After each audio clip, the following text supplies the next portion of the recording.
사랑하고 축복합니다. 우리가 인생을 좀 성공적으로 살기 위해서 자기 나름대로 다들 노력을 합니다. 근데 어떤 분은 비전과 시스템 그리고 열정이 있어야 자기 인생을 성공할 수 있다 그렇게 말합니다. 어떤 일을 하겠다라고 하는 꿈, 비전 그리고 그것을 향해서 쉼 없이 자고 일어나면 움직이는 시스템, 시간을 전략해서 또 집중해서 감당하는 이 시스템이 갖춰져 있어야 된다. 그것만 있어가 될 것이 아니고 쉬지 않고 가슴에서 솟아나는 에너지, 열정이 있어야 된다. 그래서 비전, 시스템, 열정이 있어야 된다. 전도하는 일에도 교회 부흥에도 한 개인이 또 가정에서 인생을 성공적으로 살아가고 꾸려가는 일에 있어서 이 비전, 시스템, 열정 꼭 필요하다고 생각이 듭니다. 근데 오늘 우리 세월호 참사를 보면서 저 자신도 저 자신을 돌아보면서 많은 반성을 하게 됩니다. 얼마 살지 않았지만은 돌아보니까 사람마다 다 신분이 다르고 위치가 다르고 하는 역할과 일이 다릅니다. 그래서 곰곰이 돌아보니 나이가 어리고 젊은 시절 지위가 좀 낮을 때 그럴 때는 자기 할 일을 열심히 하면서 늘 뭔가 부족한 것이 있을 거라고 하는 것을 전제로 하고 보고를 잘 해야 돼요. 자기 지위와 역할이 책임감이 크지 않을 때는 보고만 잘하면 그 위에 있는 사람들이 알아서 지도를 해주고 책임을 대신 져주고 또 여러 가지 이끌어주는 그런 은혜가 막 쏟아집니다. 보고만 철저히 하면 됩니다. 근데 그 보고를 잘 안 해가지고 맨날 깨지고 혼나고 그 다음에 출세 가도를 달리지 못하는 사람들이 많이 있더라고요. 군에 있을 때 제가 그 지휘관 옆에 이래 참모로 늘 있어 보면 저 친구는 왜 보고를 안 해가지고 자꾸 사람들을 궁지에 빠뜨리나. 미리미리 보고만 하기만 하면 내가 알아서 다 조치를 해줄 텐데 이제 그 보고하고 나면 지휘관이 조치해 줄 세계에 대해서 생각하지 않고 그 선물 보따리는 생각하지 않고 단지 잘못했을 때 책망 들을 거다라고 하는 두려움만 가지고 꾸무적거리다가 미루다가 이 일도 안 되고 저 일도 안 되는 일들이 많은 거예요. 그럼 두 번째 이제 어느 정도 중간 계층의 일을 할 때 젊을 때 특히 이제 40대 50대가 되면 의논을 잘해야 돼요. 20대 30대는 열심히 일하다가 보고만 잘하면 되지만 이제 그 30대 40대는 한참 일을 해 나갈 때인데 내 아이디어, 내 사상, 내 생각 가지고는 부족한 게 너무 많아요. 그러면 자꾸 주변을 돌아보면서 앞서서 일했던 선배들이나 또 열심히 일하고 있는 동료들에게 물어가면서 하면 충분히 좋은 친구도 없고 좋은 아이디어도 없고 에너지도 없고 외롭지 않게 일을 해갈 수 있는데 자기 혼자만 독불장군이 돼가지고 계속 일을 하다가 나중에 보면 남는 게 아무것도 없는 거예요. 사회성이 소위 말하면 없다 그러죠. 그런 사람 보고. 언어를 잘 해야 될 때가 있습니다. 그래서 여러분 의사들도 뭐 여러분 치과 병원에 가보면 학회 갔습니다 그러잖아요. 학회. 뭐 하러 간 줄 아세요? 의논하러 간 겁니다. 뭔가 발견한 사람, 뭔가 앞선 기술을 가진 사람, 뭔가 병원이 잘 되는 사람에게 들으려고 의사들이 다 모이는 거예요. 한 달에 한 번씩 꼭 학회에 모여가지고 호텔이나 뭐 어디 그 세미나 룸에서 모여가지고 그 강의를 듣고 또 자기 반성을 하고 돌아오는 목회자들도 그러잖아요. 저도 내일 새벽에 6시에 갔다가 밤 10시, 11시에 돌아오는 세미나에 또 가는데요. 계속 자기를 돌아보지 않으면 사람은 게을러지고 나태해지고 자기 생각이 최고인 줄 알아서 결국 주변에 있는 모든 사람을 망치는 거예요. 자기도 망치고 남도 망치는 거예요. 중간 계층에 있을 때는 자꾸 사람들과 의논하고 그래서 책을 읽으라 그러잖아요. 좀 성공적인 목회자들은 우리 후배들에게 말합니다. 일주일에 책 한 권 읽어야 된다라고 해요.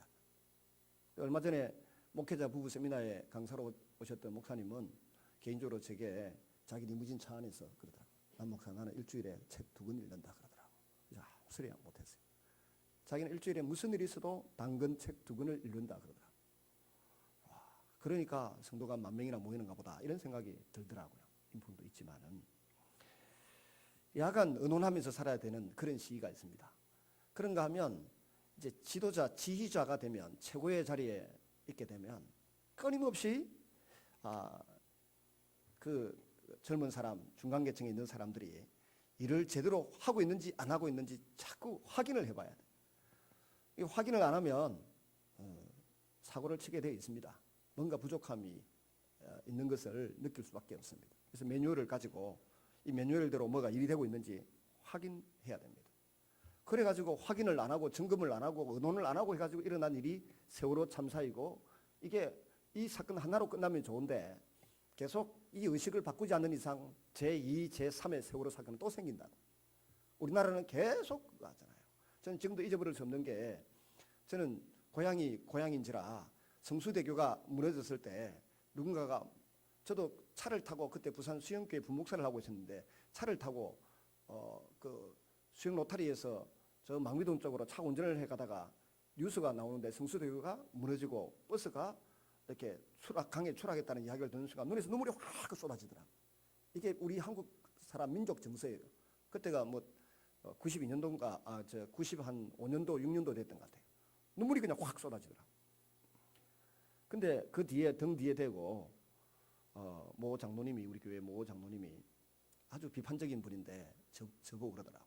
거제도 출신 대통령이 나와가 별 수 없이 망친다 그러더라고.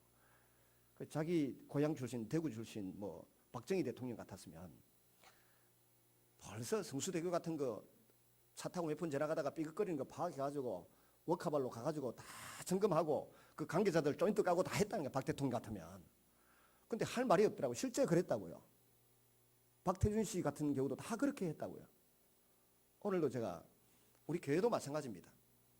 점검해야 될 거 많이 있는데 안 하고 농땡이 치고 깨운 피우니까 평안을 내게 주노라 한번 찬양합시다. 평안을 시작. 평안을 너에게 주노라. 세상이 알 수 없는, 세상이 알 수도 없는 평안, 평안, 평안, 평안을 내게 주노라. 참여의 기도 사제에 서는 이후에 이 찬양 골라내는데 한 달 이상 걸렸습니다. 그리고 또 물어보고 의논해보고 딴 거 하면 어떨까 했더니 이게 차라리 낫다 그래서 했습니다. 반주자에게는 전달을 안 했습니다. 반주자가 이 찬양을 뭐 어지간한 사람은 다 알겠지만 모르는 반주자예요. 점검 안 한 거예요. 제가. 그 제 잘못이에요. 사과드립니다. 용서해 주시기 바랍니다. 그게 지도자의 자격이, 자기 해야 될 점검을 안 하면 이런 일이 벌어지는 것입니다. 점검도 안 해놔놓고 말이지, 이제 강도사에서 목사님이 된 임 목사님을 불러가지고 왜 그거 안 했냐고 뒤에 호통치봤자 내 얼굴에 침 뱉기고 그렇잖아요.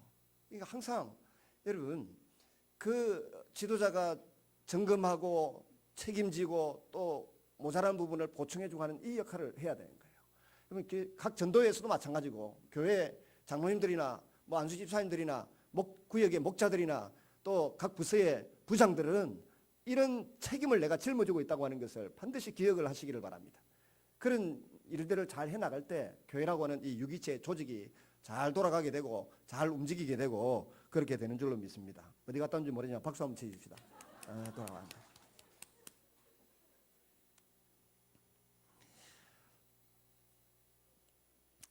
세월호를 보면서 저 자신을 돌아보니까 그런 깨달은 그런 것들이 해고되고 머릿속에 또 올라서 몇 말씀 드려보았습니다. 그런데 이 세월호 사건 때문에 정말 온 국민이 슬퍼하고 가만히 있다고도 눈물이 나고요. 속이 상하고 그렇잖아요, 우리가 다. 근데 그 TV를 또 왜 자꾸 보게 하는지, 보고 있으면 정말 속상한데 빨리 자기 자리로 돌아가서 자기 일이나 열심히 할 거지. 어제 서울 갔다 오신 집사님이 하면 강화문 데모를 노란 리본 들고 데모를 해서 난리가 났다 그러는데 지금 그 가서 데모해서 어떻게 하겠다는 겁니다. 자기 할 일이 뭔가를 알고 자기 자리에서 자기 역할을 다 하는 것이 오늘날 우리 국민들이 해야 될 일입니다. 이때에 어떤 구조대원이 했던 한마디가 잊혀지지 않습니다.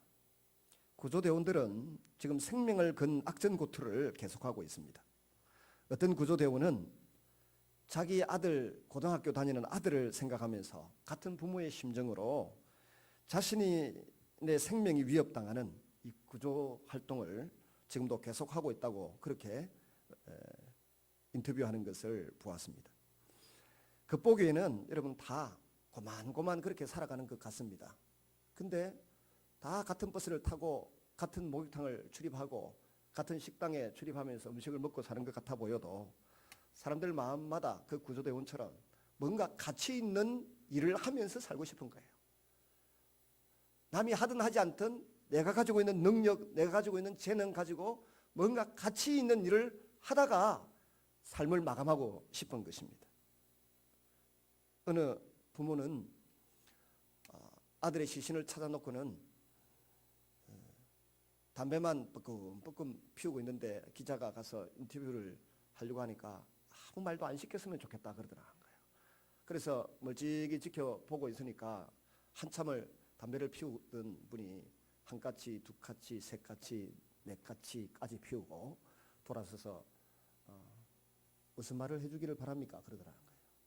아무 말씀이나 해주시면 좋겠습니다. 그랬더니 하는 말이 아들에게 해주지 못한 것이 너무 마음에 걸려서 고통스러워서 바다만 바라보고 내가 할 수 있는 게 없다. 아들에게 잘해주지 못했다. 아들이 중학교 1학년 때 운동을 하고 싶어 하더라는 거죠. 축구를 하고 싶어 하는데 축구하면 돈이 많이 들지 않소. 그래서 내가 하지 마라 그랬더니 그럼 다른 아무거나 운동할 수 있도록 해달라. 체구도 작고 공부도 잘 못하고 그런데 운동은 취미가 있는데 그것도 막 돈으로 경제적으로 지원해주기 힘들어서 못하겠다는 것입니다. 근데 이 아이가 고등학생이 되어서 수학 여행을 가다가 운명을 달리 했지 않습니까? 그러니까 아버지 마음에는 그 중학교 1학년 때부터 해달라고 했던 그 운동이나 제대로 시켜줬을 걸. 그랬으면 이 학교를 안 갔을 것이고 또 다른 길이 열렸을지 모른다. 뭐 이런 그 아픔이 가득 피어오르니까 그냥 담배만 냅다 피우고 빨고 있는 것이죠. 아이는 그 이후로 자기 아버지한테 말문을 닫았다는 거예요. 아들이 시켜달라고 하는 운동 안 시켜주고 나니까 더 이상 아버지하고는 이야기 안 하고 자기 엄마하고만 이야기하더라는 겁니다. 참 사람마다 살아가는 사연들이 다양합니다. 그런 이 다양한 삶의 현실 속에서 우리는 무엇을 꿈꾸고 무엇을 중심해서 살아야 되겠습니까? 혹자는 인생의 성공 요인은 선택과 집중이라 그럽니다. 꼭 필요한 일을 선택해서 거기에 집중해서 시간과 에너지와 돈을 투자하면 반드시 뭔가 이루어진다라고 말들 하곤 합니다. 도대체 뭘 선택하면서 살고 뭐에 집중하면서 살겠다는 것입니까? 예수님은 가장 가치 있는 인생은 이것이다 하고 보여주신 생애를 사셨습니다. 짧은 생애를 사셨지만 이것이 가장 가치 있는 삶이다. 분명하게 우리에게 웅변하셨습니다. 그것은 가치 있는 인생은 하나님의 말씀을 깨닫고 말씀을 이루어드리는 삶이라고 하는 것을 우리에게 제시해 주셨습니다. 오늘 본문도 그 점을 보여주고 있는데요. 주님이 성만찬을 제정해 주셨습니다. 마가요한의 다락방에서 아마 성만찬 예식을 제정하셨을 것입니다. 유월절을 성만찬으로 바꾸어 주셨습니다. 주의 살과 피를 먹고 마심으로 이 땅에서 에너지를 얻고 힘을 얻어서 하나님의 자녀답게 하나님 나라를 건설하고 살아라고 그렇게 성만찬 예식을 제정해 주셨습니다. 그리고 내가 주와 선생이 되어서 너희들의 발을 씻겨준다. 섬김의 삶이 중요하다. 세족식을 행하셨습니다.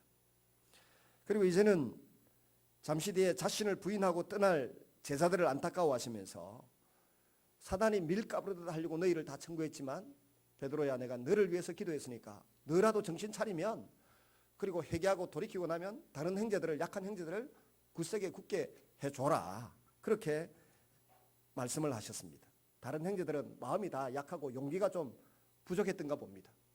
그런데 베드로는 심력이 강하고 용기가 좀 있는 사람이라서 어떻게 보면 약간 철면피라서 회개하고 돌이키고 난 이후에 빨리 정신을 차리고 제자들을 이렇게 추스릴 수 있는 사람이었던 것처럼 주님에게 평가를 받았습니다. 그러니까 회개하고 돌이킨 이후에 너는 내 형제들을 굳게 하라 이렇게 말씀하셨습니다.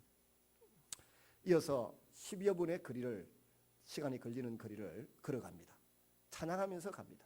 마가 요한의 다락방에서부터 게세마네 동산으로 추정되는 장소까지 지금은 만국교회라고 하는 곳이 있는데 그곳까지 거리는 한 10분 정도 걸으면 갈 수 있습니다.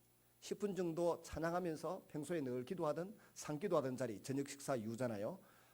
걸어갑니다. 근데 그곳은 감람나무가 굉장히 많이 우거져 있고 지금도 1000년 이상 된 감람나무가 살아 있습니다.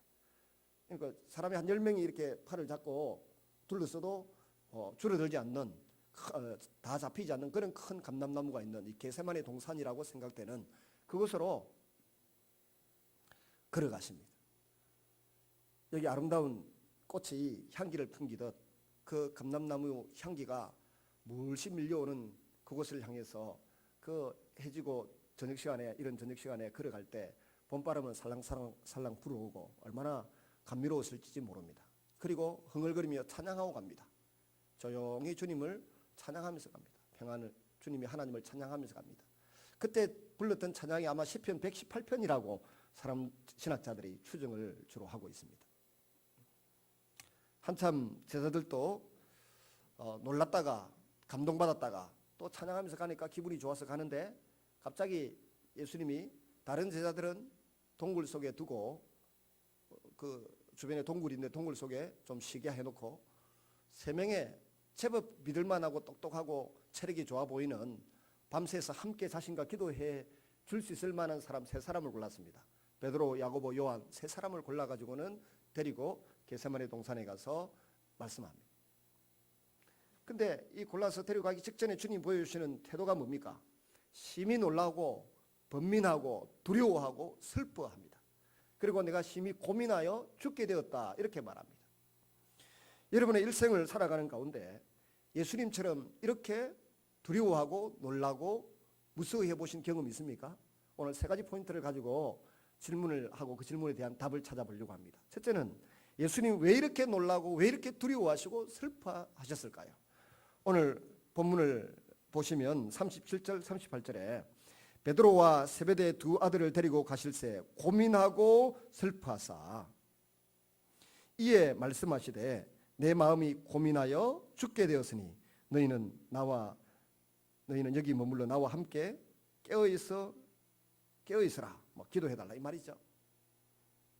다른 제자들은 9명의 제자는 저 동굴 옆에 그냥 지금 가룟 유다는 어디 가버리고 지금 8명의 제자는 있고 나머지 3명을 데리고 가면서 내가 심히 고민하여 슬퍼하여 죽게 되었다. 여러분 기도하러 가시면서 남편에게 내가 심히 고민하여 죽게 되었으니까 집에서 기도해 주세요. 아니면 나와 함께 교회 가서 기도합시다. 이렇게 말씀드려 본 적이 있습니까? 아니면 남편이 아내에게 내가 심히 고민하여 죽게 되었으니까 같이 가서 기도를 하든지 어찌 좀 하나님께 부르짖어 보자. 그렇게 해보신 경험이 있습니까? 그런 경험을 가지고 매달렸던 사람은 10년 만에 아이를 얻기도 하고 또 불치의 병을 치유받기도 하고 여러 가지 하나님 주시는 은혜의 말씀을 깨닫고 세움을 얻었다라고 하는 간증들을 해내는 것을 종종 본 적이 있습니다. 예수님은 도대체 그런데 왜 이렇게 놀라고 두려워하셨을까요?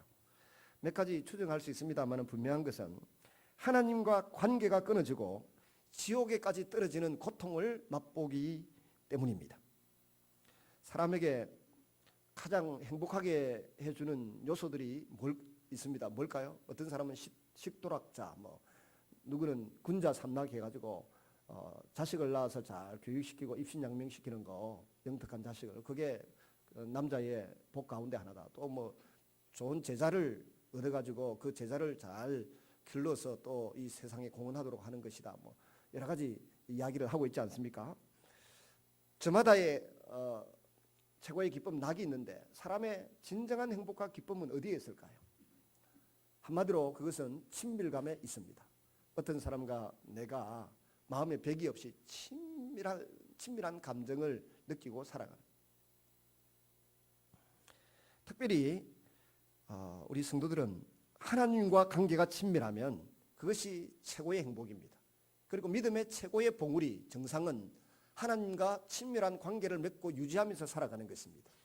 한번 따라하겠습니다. 믿음의 최고봉은 하나님과 친밀한 관계를 유지하는 것이다. 우리 예수님은 사역에 아주 분주하시고 바쁘셨습니다. 가는 곳마다 새벽부터 따르는 사람들이 너무 많았습니다. 밤중까지 제자들을 가르치시고 또 치유하는 모습을 보여주셨고 사람들을 고쳐주셨습니다. 근데 예수님은 새벽이나 밤늦은 시간도 종종 하나님께 기도드리는 시간을 확보하셨습니다. 남들이 자고 있을 때 일어나서 한적한 곳에 가셔서 기도하셨고, 밤중에도 제자들은 보내놓고 혼자서 산에 남아서 기도하기도 하셨습니다. 왜 그렇게 하셨을까요? 하나님과 친밀한 관계가 끊어지지 않도록 하기 위해서입니다. 근데 이제 주님이 십자가를 지어야 될 때가 왔다라고 하는 것은 죄의 짐을 짊어지고 그 죄인의 모습으로 하나님께 진노의 잔을 받아야 되는 때입니다. 그러므로 하나님과의 관계가 끊어지는 두려움과 슬픔을 맛보게 되는 것입니다. 십자가에서 7마디 말씀하셨는데 그 중에 하나가 나의 하나님 어찌하여 나를 버리셨나이까 아닙니까? 엘리 엘리 라마 사박다니 할 때 엘은 하나님이란 말이고 리는 나란 말입니다. 나의 하나님 엘리 엘리 사박다니. 사박다니는 나를 어찌하여 버리셨나이까 이런 말인데, 하나님으로부터 버림당하는 순간이 온다는 것입니다. 그 기간은 지금부터 시작해서 약 얼마가 될까요? 한 3일 정도 됩니다. 3일간 하나님과의 관계가 끊어지는 것도 너무 두렵고 무섭고 슬픈 경험입니다. 아이는 엄마와 떨어지면 자다가도 엄마가 안 보이면 품이 느껴지지 않으면 두려워서 떨지 않습니까? 무서워 웁니다.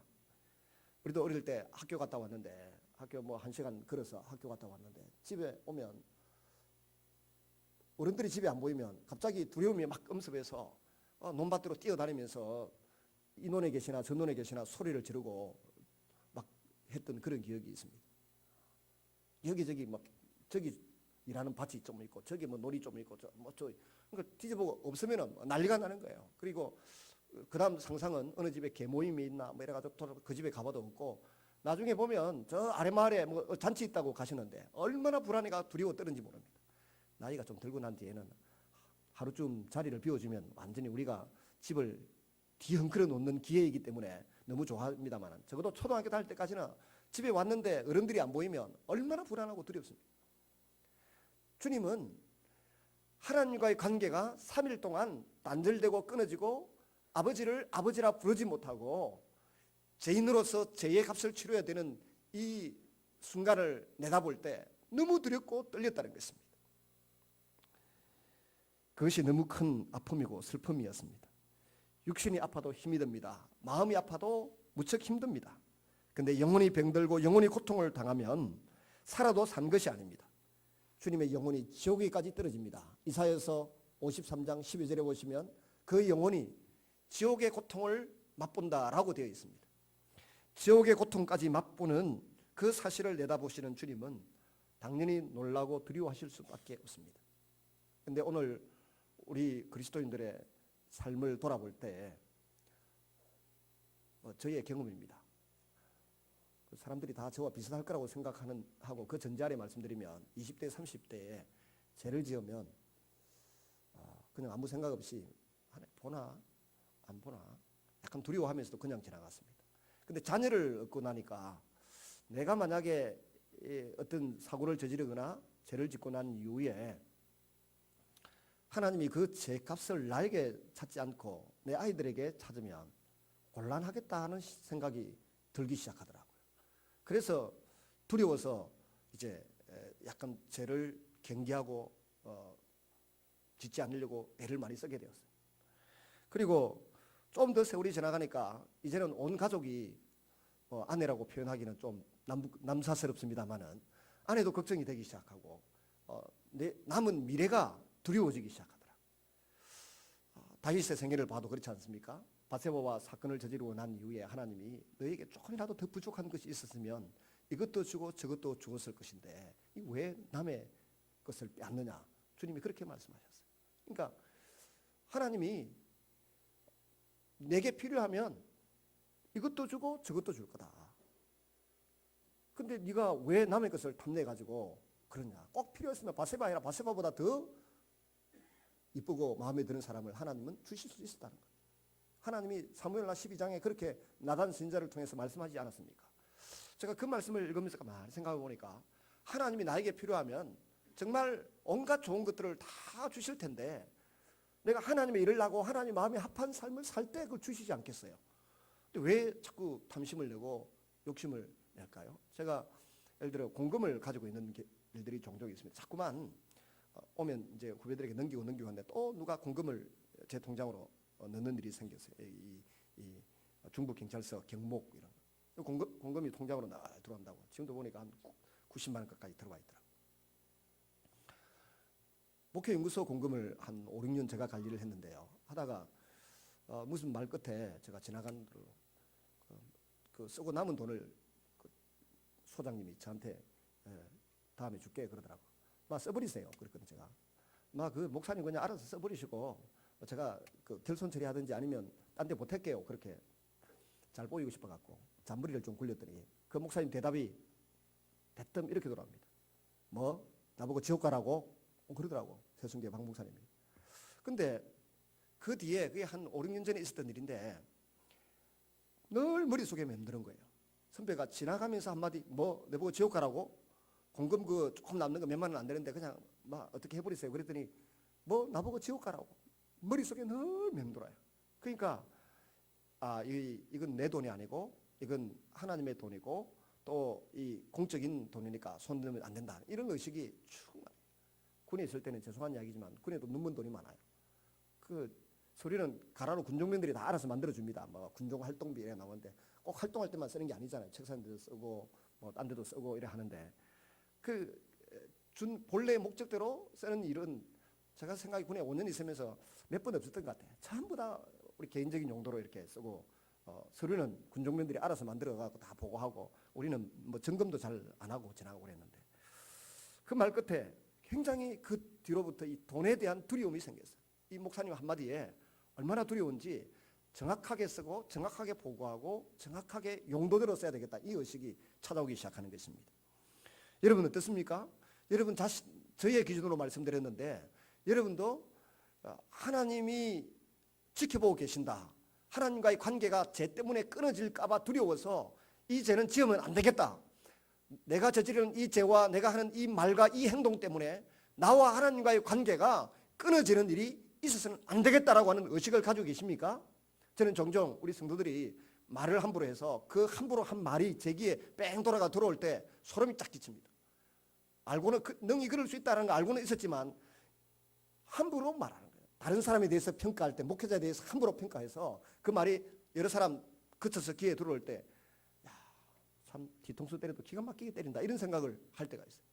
근데 사람은 막 그냥 이야기하기도 그렇고 해서 그냥 뭐 관계가 그렇게 더 나빠질까 싶어서 더 이상 말도 안 하고 그냥 모른 척하고 지나가지만 여러분 하나님은 그걸 지켜보고 계신다는 겁니다. 하나님은 지켜보고 계시고 나와 하나님과의 관계가 이렇게 틈이 벌어지고 문제가 생길 수 있다고 하는 것을 여러분 기억하셔야 돼요. 본인은 말에 누구를 잘못 평가하고 막 비난하고 해놓고 아이고 하나님 잘못했습니다라고 용서를 빌고 마음이 깨끗해질 수 있었지만 들었던 그 사람은 또 다른 생각을 하면서 그 이야기를 여기저기 전달해서 그 사람들이 계속해서 죄를 짓도록 만드는 거예요. 그 사람들이 계속해서 죄를 짓고 그 사람들이 어떤 사람이 일생을 망쳐놓을 수도 있고 미래를 막아버릴 수도 있어요. 그러면 그 책임은 누가 집니까? 본인은 쓸데없는 소리 해가지고 아차하고 회개하고 끝났는데 그 말을 들었던 사람들이 여기저기 전달하고 다니면서 그 말로 인해서 피해를 입게 되는 사람의 일생과 그 사람들이 짓는 죄는 누가 책임지냐고요. 그래서 성숙한 그리스도인들은 참 말을 조심하고 남에 대해서 칭찬 말고 비난하는 말 아예 안 해요. 여러분 유심히 한번 살펴보세요. 정말 존경받는 사람, 사회적인 위치에서 나름대로 최선을 다하고 귀한 평가를 받는 사람 보면 다른 사람에 대해서 마음에 들지 않으면 그냥 씩 웃고 지나가거나 그냥 거기 한번 끄떡하고 지나가지 거기에 맞장구도 잘 안 쳐요. 오랜 믿음의 가문에서 그런 훈련까지도 잘 받아야 되는 것입니다. 한번 따라하겠습니다. 그래요? 그런가? 따라하겠습니다. 그래요? 그런가? 한번 살펴보지요. 이게 성숙한 지도자들, 성숙한 그리스도인들의 유일한 대꾸입니다. 이런 대꾸도 잘 안 해요. 그나마 말하는 사람이 좀 무한해질까 봐 이 정도 대꾸하고 말지 맞장구도 안 친다. 옮기지도 않아요. 여러분, 오늘 우리가 하나님과 나와의 관계가 간격이 벌어지는 것은 죄 때문입니다. 예수님이 지금 슬퍼하고 두려워하는 것은 철저하게 온 인류의 죄, 저와 여러분의 죄를 짊어지는 순간부터 한 3일 동안 하나님과의 관계가 완전히 벌어지고 틈이 벌어져서 대화가 통하지 않고 혼자 고독한 이 죄의 짐을 짊어지고 자기가 희생의 제물로 드려져야 되는 이 순간에 너무 고통스럽고 힘들다는 것입니다. 두 번째, 기도 후에, 근데 이런 고통을 맛보셨던 주님이 기도 이후에 어떻게 바뀌었을까요? 겟세마네 동산에서 아버지, 할 수만 있다면 이 잔을 내게서 지나가게 하옵소서. 그러나 내 원대로 하지 마옵시고 아버지의 원대로 되기를 원하나이다. 이렇게 기도하시는데 이 기도 이후에 어떻게 바뀌었을까요? 피곤에 지쳐서 졸고 있는 제 아들에게 주님은 다시 오셔서 세 번째 오셨죠. 마음은 온유로되 육신이 약하도다. 그렇게 두 번째 오셨을 때부터 이렇게 말씀하셨죠. 첫 번째 오셔가지고 이 말씀하셨고, 두 번째 오셔가지고 또 보시고 그렇게 말씀하셨고, 세 번째 오셔가지고는 어떻게 하셨습니까? 이제는 그만 자고 쉬어라 그렇게 말씀했습니다. 온 육신을 지어서 짜고 땀을 흘리며 기도하셨고 그 땀방울이 빗방울처럼 보일 정도로 온몸의 에너지를 다 쏟아내는 기도를 하셨습니다. 온몸을 지어 짜셨습니다. 우리가 기도할 때 눈물은 종종 쏟아냅니다. 기도하면서 땀까지 흘려보셨습니까? 정말 열심히 기도하다 보면 온몸이 땀으로 흠뻑 젖는 때가 있습니다. 주님은 땀으로 흠뻑 젖는 정도가 아니고 머리에서 땀이 땅바닥으로, 이마에서 땀이 흘러서 땅바닥에 떨어지는데 진액이 흘러나와서 멀리서 보니까 진액 같더라 그랬습니다. 야고보, 요한, 베드로 이 세 사람 중에 누가 봤겠죠. 땅에서 떨어지는 게 보니까 핏방울같이 그렇게 보였다는 것입니다. 기도는 때로는 기도하는 모습이 아름답고 낭만적입니다. 근데 때로는 기도가 굉장히 피곤한 일입니다. 그래서 기도를 가리켜 일이라고 말하기도 하고 노동이라고 말합니다. 중보기도 훈련을 받는 분들이 있습니다. 이 중보기도를 통해서 정말 이건 일이고 노동이고 땀이 흐르기 때문에 그 결과는 너무너무 다르다는 거죠. 기도를 통해서 하나님과 친밀한 관계를 회복하고 주님의 음성을 듣고 주의 말씀을 떠올리기까지는 우리가 우리 자신을 얼마나 많이 돌아보아야 되는지 모릅니다. 제 아들의 육신과 마음에 대해서 예수님이 꿰뚫어 보셨습니다. 그래서 처음에는 마음은 온유로되 육신이 약하도다 이렇게 말씀하셨는데 나중에는 이제 그만 자고 쉬라고 말씀하셨습니다. 그리고 이제 때가 되었으니까 가자, 일어나 가자 그렇게 말합니다. 46절 보시면 45절 46절 같이 읽습니다. 시작. 이에 제 아들에게 오사 이르시되 이제는 자고 쉬라. 보라 때가 가까이 왔으니 인자가 죄인의 손에 팔리느니라. 일어나라 함께 가자. 보라 나를 파는 자가 가까이 왔느니라.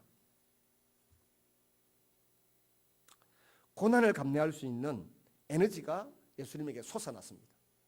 십자가를 감당할 수 있는 이 사명의 십자가를 짊어지고 갈 수 있는 이 힘이 솟아났습니다. 창세기 14장에 보시면 이라크 5개국 연합군대가 소돔 고모라 지역 주변의 4개국 연합군대와 전쟁을 펼쳐서 이라크 쪽에 있는 연합군대가 이겼습니다. 지금의 이란, 이라크 그쪽 동네 사람들 군대가 이겨가지고 전리품을 빼앗아서 지금 시리아 쪽으로 막 도망을 가면서 조카 롯과 그 일족까지도 다 사로잡아서 끌고 시리아 쪽으로 해서 자기 땅으로 유프라테스 강을 따라 이제 도망가고 있는 중입니다. 아브라함이 그 길을 통해서 왔잖아요.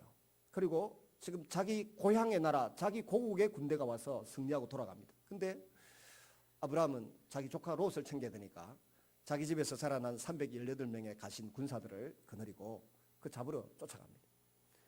한밤중에 파티하느라고 술에 취해서 흐느적거리는 그 연합 군대를 격파하고 조카 롯과 모든 전리품을 되찾고 포로들을 되찾아서 돌아오게 됩니다. 돌아오면서 아브라함의 머릿속에는 그 본문을 저는 문맥을 쭉 살펴보면 굉장한 염려와 두려움이 엄습했습니다.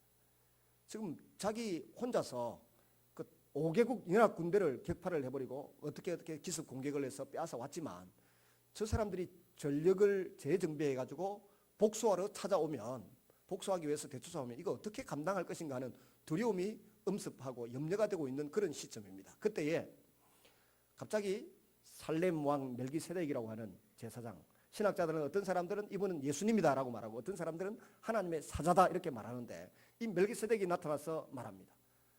지극히 높으신 천지의 대주제이시여, 하나님 주제이시여, 아브라함을 복 주시고 복 주십시오라고 기도를 해줍니다. 그리고 평안하라고 기도를 해줍니다. 그 축복하는 기도를 받고 난 이후에 마음의 평안을 조금 어느 정도 회복한 아브라함입니다. 그래서 10의 1조를 그 멜기세덱에게 갖다 바칩니다. 그 이후에 조금 더 내려오니까 소돔 고모라에 도망갔던 임금이 아브라함을 마중 나와가지고 너무 고맙다고, 그리고 그 전리품은 막 사람 생명은 다 구해줬으니까 너무 감사한데 격파하고 얻은 전리품은 아브라함 당신 가지세요 이렇게 이야기를 합니다. 근데 아브라함의 고백이 뭔가 하면 네가 아브라함을 부자되게 만들었다 하는 말이 들릴까 싶어서 나는 이 전리품 내가 갖고 싶지 않다 이렇게 대답을 합니다. 무슨 말입니까? 그 전리품 까닭에 아브라함이 부자되었다는 소문 날까봐 나는 그게 마음에 들지 않는다. 나를 부자되게 하고 나를 능하게 하고 나를 강하게 하시는 분은 조금 전에 말했던 멜기세덱이 말했던 천지의 주재권, 로드십이라 말하고 주관자라고 말하는, 우리에게 땅을 주시고 우리에게 집을 주시고 먹을 것을 주시고 자녀를 붙여주시는 이 천지의 주재권을 가지신 하나님이 나를 부자되게 만들고 아브라함을 아브라함 되게 만들지, 소돔 고모라의 임금 네가 나를 부자되게 만들었다는 소리가 들리는 것이 나는 너무 싫다. 그래서 전리품 취하지 않고 같이 갔던 병사들의 그 일당 정도만 챙기고 다 돌려줍니다. 여러분, 우리를 부자되게 하고 강건케 하고 우리의 생명을 연장해 주시고 우리의 미래를 책임져 주시는 분이 천지의 주제이신 하나님이신 것을 아브라함처럼 고백할 수 있기를 바랍니다. 하나님이 하신다는 것입니다.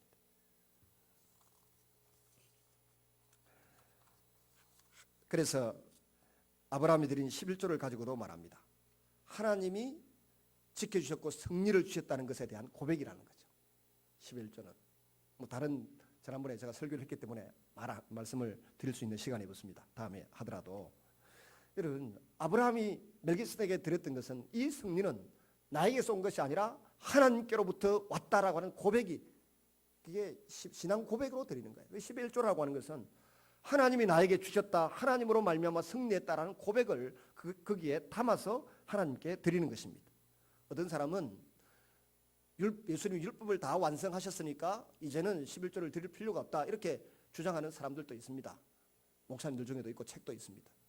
11조는 다른 복음이다 이렇게 말하는 사람도 있는데요. 근데 이 율법이 11조를 있게 했습니까? 율법 이전에 있던 것입니까? 율법은 이로부터 약 400년 뒤에 모세가 시내산에서 하나님으로부터 받아 제정해 주신 것이 율법이고, 아브라함은 율법이 생기기 이전 400년 전에 지금 하나님 앞에 11조를 드리고 있습니다. 또 더 살펴볼 수 있는 것은 마태복음 23장 23절에 부모에게 효도도 하고 공의도 행하고 정의도 행하고 남을 불쌍히 이런 것도 해야 되지만 11조도 작은 것이라도 드려야 된다. 주님 말씀하셨어요. 그런데 그 23장의 이야기는 언제 했던 거예요? 21장에서 28장까지는 일주일 동안에 일어난 일이에요. 일주일 뒤에 예수님이 하늘나라에 십자가에 죽으시고 성전의 기능이 끝나잖아요. 일주일 뒤에 엘리엘 라마 사박다니 하고 운명하실 때에 성전의 휘장이 둘로 쫙 찢어지고 나누어지면서 성전의 기능은 끝납니다. 일주일 뒤에 끝날 성전에 바쳤던 11조니까 더 이상 바칠 필요가 없다, 그렇게 말하는 사람도 있습니다. 예수님이 그 바쁜 중에 할 일이 없어서 일주일 뒤에 끝날 성전의 기능인데 일주일 뒤에는 할 필요가 없는 11조인데 하라고 말씀하셨겠습니까? 그렇지 않다는 것이죠. 여러분, 야간 그 11조는 하나님께서 나와 함께 하시고 나에게 승리를 주셨고 이것을 주셨다라고 하는 고백으로 드리는 신앙 고백입니다. 율법을 따라 하는 게 아니에요. 곧이어서 15장에 보면 하나님께서 아브라함에게 나타나셨습니다. 나는 너희의 방패이고 너희의 상급이다. 두려워하지 말라. 그가 두려워하고 있던 문제에 대한 대답을 하나님이 주시는 것입니다. 그래서 그 답이 끝나버리고 맙니다. 이렇게 바뀐 이유가 뭡니까? 세 번째 질문은 예수님의 마음이 승리를 얻어서 이제 그만 자고 쉬라. 일어나 가보자. 나를 판자가 함께 오고 나를 십자가에 넘길 자가 온다고 하면서 마중을 나가는 것이 아니라 겟세마네 동산에서 기다리고 있습니다. 왜 이렇게 바뀌었습니까? 쉽게 기도하니까 바뀌었다 이렇게 볼 수도 있겠죠. 하나님이 어떤 분인가를, 또 하나님이 어떤 계획을 가지고 계신가를 기도하는 중에 예수님이 깨달았기 때문입니다. 이 잔을 내게서 지나가게 하옵소서. 구약 성경에서 잔이라고 하는 것은 대부분 진노의 잔을 말합니다. 인간의 죄에 대한 하나님의 진노의 잔을 언급하고 있습니다. 근데 내 원대로 마옵시고 아버지의 원대로 하옵소서. 그렇게 주님이 고백을 하십니다. 이 진노의 잔을 내가 마시고 싶지 않다. 너무 힘든 잔이니까. 그렇지만 하나님 원하신다면 내가 이 잔을 들겠고 마시겠다. 이런 고백을 하시며 기도하시죠. 기도하고 있을 때 하나님께서 성령으로 예수님에게 여러 가지 생각을 정리정돈시켜 주셨습니다. 슬픔과 번민과 두려움은 사라지게 만드시고 아주 분명한 하나님의 말씀을 선택하여 집중할 수 있는 능력을 주셨습니다. 우리가 기도하는 이유가 뭡니까? 내 욕심을 이루어달라 기도하는 게 아니라 하나님의 뜻이 무엇인가 거기에 채널을 맞춰가고 하나님의 말씀, 하나님의 계획, 하나님의 뜻을 찾는 것이 기도의 첫 번째 목적이에요. 모든 것이 잠잠해지고 기도하는 가운데 하나님의 뜻을 발견했어요. 발견하고 나니까 예수님이 순종할 수 있는, 진노의 잔을 마실 수 있는 그 용기, 출발선상에 서게 된 것이죠. 성령님은 하나님의 말씀이, 하나님의 계획이 우리 마음에 떠오르게 하고 그것을 믿게 하는 원동력이 됩니다.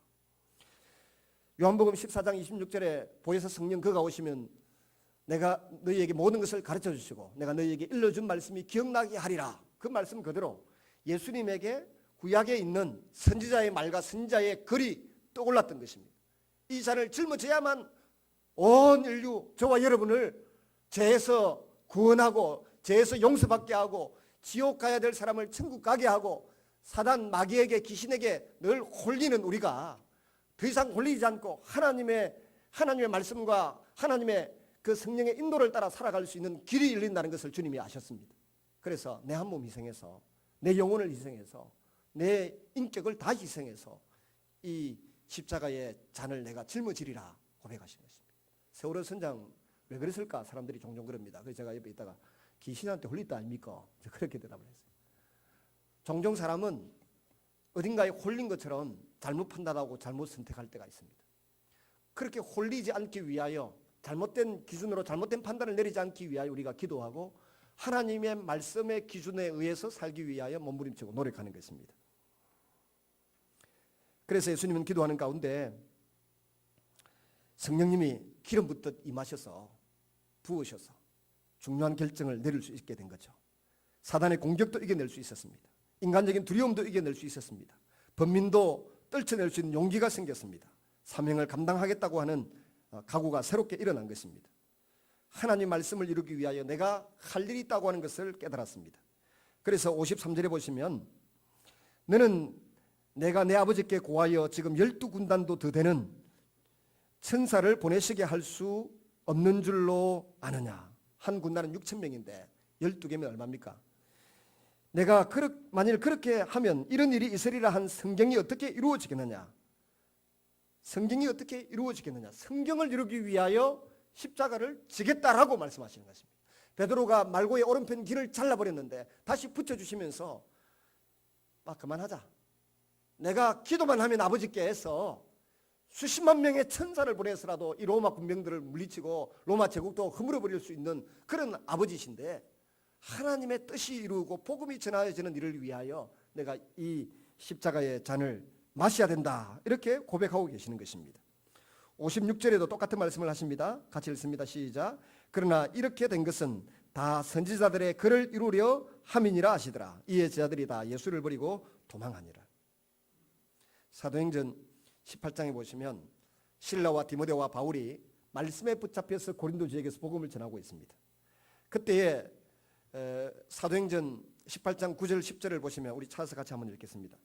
사도행전 18장 9절 10절.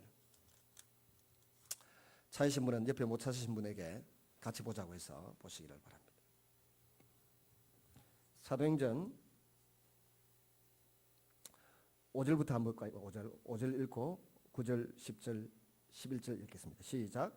실라와 디모데가 마게도냐로부터 내려오며 바울이 하나님의 말씀에 붙잡혀 유대인들에게 예수는 그리스도라 밝히 증언하니. 근데 많은 사람들이 대적하고 비방했습니다. 그때 9절 10절 같이 읽습니다. 밤에 주께서 환상 가운데 바울에게 말씀하시되 두려워하지 말며 침묵하지 말고 말하라.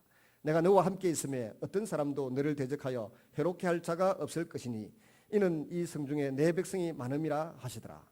1년 6개월을 머물며 그들 가운데서 하나님의 말씀을 가르치시니라.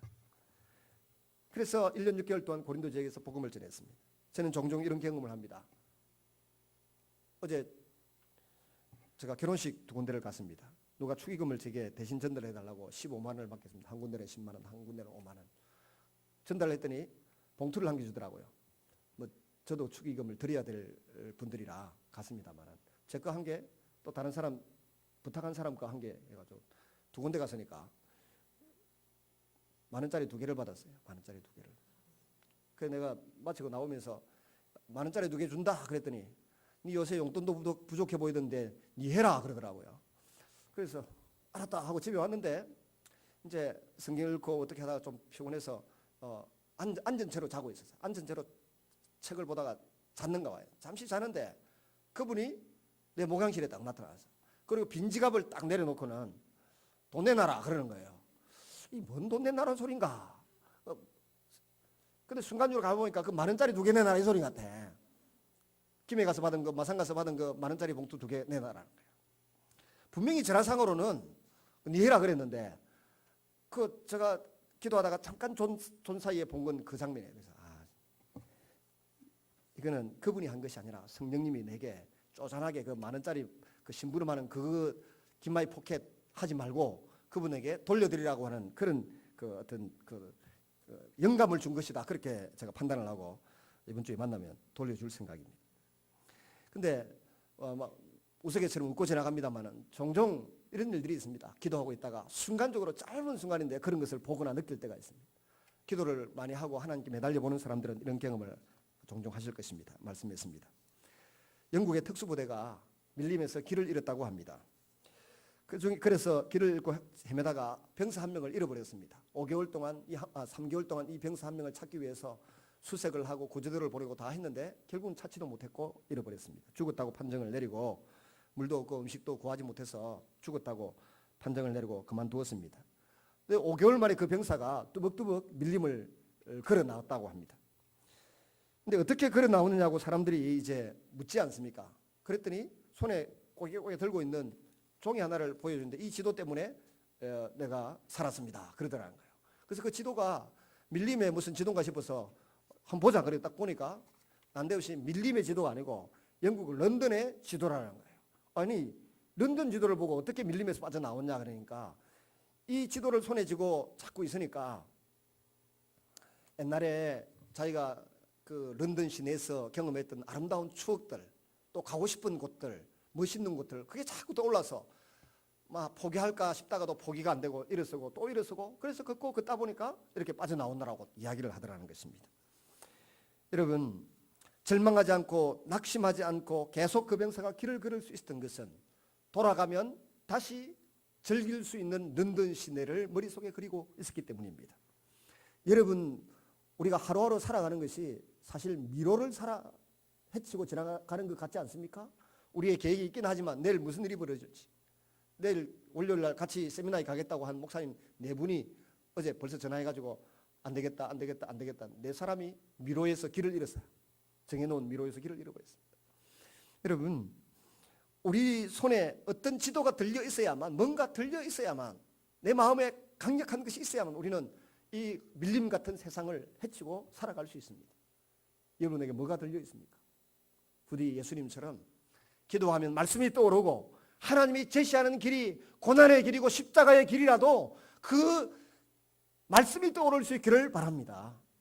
그래서 주의 말씀 붙들고 말씀을 이루어드리며 살아가다 보면 죽은 지 사흘 만에 부활하셔서 모든 무릎이 그 앞에 무릎을 꿇고 모든 입이 그분을 향하여 주라고 부르고 세상의 심판주로 다시 오시게 될 그 주님이 되시는 것처럼 우리의 미래도 장차 의의 멸관이 기다리고 있을 것이고 하나님이 크게 들어 쓰시는 축복된 미래가 기다리고 있게 될 줄로 믿습니다.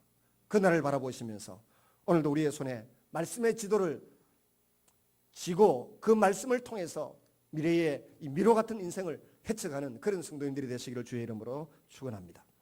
같이 한번 기도하겠습니다. 하나님, 우리에게 은혜를 베풀어 주셔서